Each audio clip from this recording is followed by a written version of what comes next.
Assalamu alaikum wa rahmatullahi wa barakatuh. Welcome to the new episode of Dawa Podcast.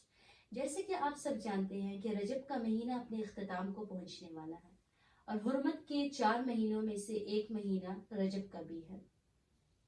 अब इस महीने में बहुत सारे वाक़यात रूनमा हुए, जिनमें से मिन जुमला ये वाक़यात हैं कि सबसे पहले इसमें हज़रत अली रज़ी अल्लाह तआला अन्हु की विलादत हुई एक कौल के मुताबिक। इसके अलावा हज़रत मुआविया रज़ी अल्लाह तआला अन्हु की वफ़ात भी रजब के महीने में हुई और इसके अलावा एक कौल के मुताबिक आप सल्लल्लाहु अलैहि वसल्लम को मेराज भी इसी महीने में नसीब हुई। वालेकुम अस्सलाम वरहमतुल्लाहि वबरकातुहू। जैसे कि आपने कहा कि रजब का महीना हुर्मत के महीनों में से, अल्लाह ताला ने कुरान मजीद में इरशाद फरमाया, इन्ना इद्दतश-शुहूरि इंदल्लाहि इस्ना अशरा शहरन फी किताबिल्लाह यौम खलक़स समावाति वल अर्ज़, कि जब से आसमान और ज़मीन को अल्लाह ताला ने पैदा किया तो तब से अल्लाह ताला के यहाँ महीनों की तादाद जो है वो 12 है। मिन्हा अर्बअतुन हुरुम, 4 उसमें से हुर्मत के महीने। ये हुर्मत के महीने कौन से हैं? तो इसमें से एक ज़िलक़ाद, एक ज़िलहज का महीना है, तीसरा महीना इसमें से मुहर्रम का और आखिरी महीना रजब का। ये 4 महीने हैं और हुर्मत के महीने इनको इसलिए कहा जाता है कि इसमें वो गुनाह अगर कोई करे इन महीनों के अंदर तो वो मल्टीप्लाई हो जाता है, यानी ज्यादा हो जाता है दूसरे महीनों के मुकाबले में, इसलिए इनको हुर्मत के महीने कहा जाता है। और अरब के लोग भी इस महीनों का बहुत एहतमाम करते थे कि वो हुर्मत के महीनों में जंग भी नहीं करते थे और कत्ल गारत इस तरह के किसी किस्म के गुनाह में भी मुलव्वस नहीं होते। अरब के लोग अगरचे ज़माने जाहिलियत में वो जाहिल ज़रूर थे, यानी नूरानी आसमानी इल्म से तो वो दूर थे, लेकिन अपने उसूल के बड़े पाबंद थे। अगर किसी ने दूसरे का कत्ल किया होता और कातिल हुर्मत के महीनों में मिल जाता तो कोई उससे कुछ ना कहता। इस महीने का एहतराम करते हुए उसे उस वक्त के लिए माफ कर देता, तो बहुत ज्यादा एहतराम इन महीनों को वो लोग किया करते। जैसे कि इस महीने में हजरत अली रज़ी अल्लाह तआला अन्हु की विलादत हुई और एक जलील क़द्र सहाबी हजरत मुआविया रज़ी अल्लाह तआला अन्हु की वफात हुई। तो इन दोनों की हालात ज़िंदगी के बारे में, इन्होंने किन ग़ज़वात में हिस्सा लिया, इनकी ज़िंदगी के जो बड़े बड़े वाक़यात थे उसके बारे में कुछ रहनुमाई फरमाएं। अच्छा, इस महीने में सबसे पहला जो वाक़या रूनमा हुआ वो कौल के मुताबिक सैयदना अली रज़ी अल्लाह तआला अन्हु की विलादत है, जो कि 13 रजब को हुई। अच्छा, उस ज़माने में ये डेट ऑफ बर्थ जो है इसको लिखने का कोई रिवाज नहीं था, क्योंकि उस ज़माने में लोग अंदाज़ा लगा लिया करते थे कि फला वाक़या जो हुआ था उससे पहले ये बच्चा पैदा हुआ होगा या उसके बाद पैदा जैसे हुआ। कि अगर हम आजकल देखें तो देही इलाकों में लोग इसी तरह करते हैं ना कि वो देखते हैं कि कोई बड़ा वाकया हुआ तो उसकी तरफ इशारा करके कहते हैं कि इससे पहले बच्चे की पैदाइश हुई या इसके बाद हुई। बिल्कुल, जिस तरह के अरब में अस्हाब फील का वाकया रूनमा हुआ तो ये बहुत बड़ा वाकया था, आमिल फील जिसको कहते हैं, तो उससे भी लोग अंदाजा और हिसाब लगा लिया करते थे कि इससे पहले पैदाइश हुई या इसके बाद हुई। इसलिए डेट ऑफ बर्थ में अक़वाल मुख्तलिफ होते हैं कि हो सकता है इस महीने में हो सकता है इस महीने में हो।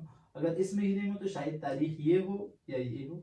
तो हज़रत अली रज़ी अल्लाह तआला अन्हु उन जलीलुल क़द्र सहाबा में से कि जिनके फ़ज़ाइल इतने ज़्यादा हैं कि अगर हम उनके फ़ज़ाइल को बयान करना शुरू कर दें तो उसको अपने बयान के हिसार में नहीं रह सकते, इतने फ़ज़ाइल हैं। असल में ये भी तो बात है ना कि हज़रत अली रज़ी अल्लाह तआला अन्हु जो थे वो बच्चों में सबसे पहले इस्लाम लाने वाले हैं, तो इब्तिदाई इस्लाम से आप सल्लल्लाहु अलैहि वसल्लम के साथ थे।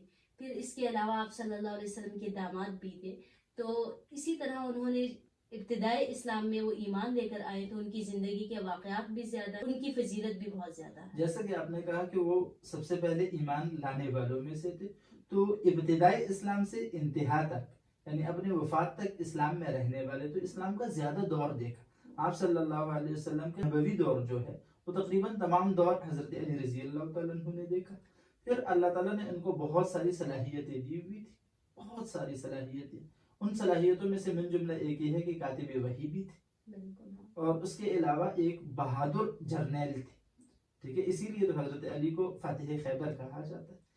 अच्छा, इसी तरह लेकिन हम देखते हैं कि जिस तरह हज़रत अली रज़ी अल्लाह तआला अन्हु उनका बहुत ज़्यादा टाइम आप सल्लल्लाहु अलैहि वसल्लम के साथ गुजरा और चूंकि इब्तिदाई इस्लाम से ईमान लेकर आए थे तो इसलिए उनका नबवी दौर में भी बहुत ज़्यादा वक्त गुजरा, लेकिन उसके बावजूद भी देखा जाए तो हज़रत अली रज़ी अल्लाह तआला अन्हु से जो अहादीस हैं वो ज़्यादा मरवी नहीं है।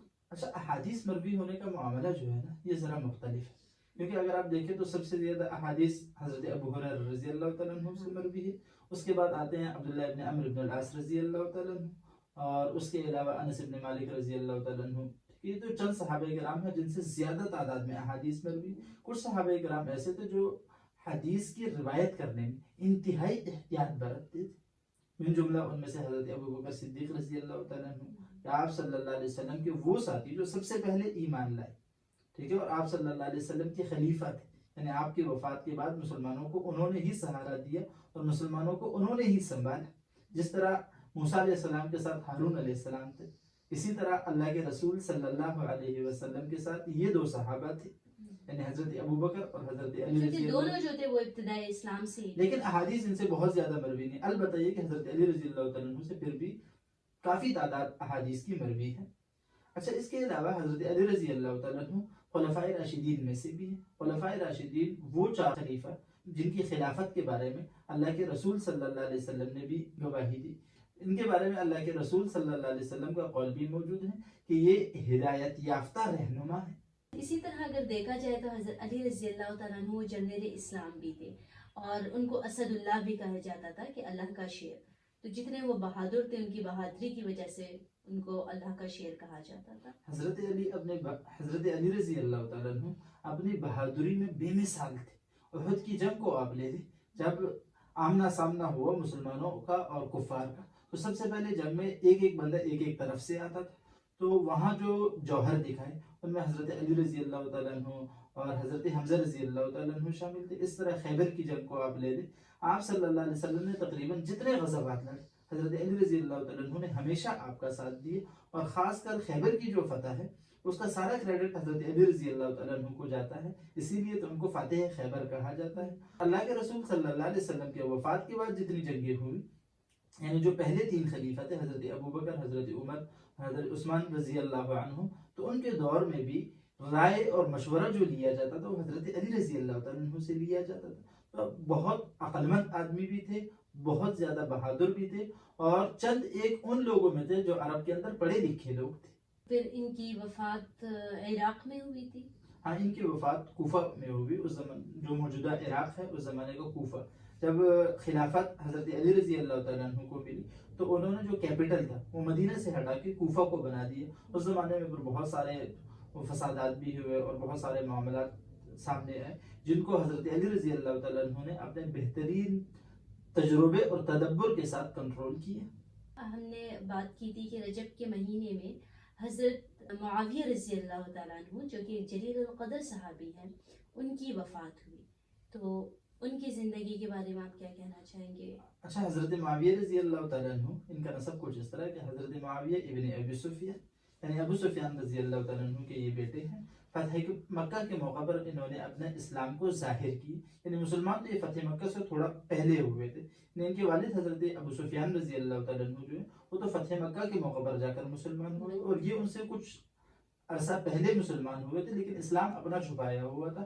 یعنی اپنا اسلام جو ظاہر کیا وہ فتح مکہ کے موقع پر کی. حضرت معاویہ رضی اللہ تعالیٰ عنہ جو ہے وہ اسلامی تاریخ کے سب سے مظلوم ترین شخصیت ہے. مظلوم ترین اس لحاظ سے کہ جس کی زبان کھلتی ہے تو حضرت معاویہ رضی اللہ تعالیٰ عنہ کے خلاف کھلتی ہے. باقی صحابہ تو چلو پھر بھی ایسے نا, خلفائے راشدین ہو گئے یا دوسرے صحابہ ہو گئے, کہ ان کے فضائل بہت زیادہ ہیں اور لوگ اس فضائل کو بیان بھی کرتے ہیں. لیکن یہ وہ صحابی ہیں کہ جن کے فضائل کو ہمیشہ کیا کہتے ہیں ردی کی ٹھوکری میں پھینک دیا جاتا ہے, اور سارے الزامات کی بچاڑ ان کے اوپر کر دی جاتی ہے.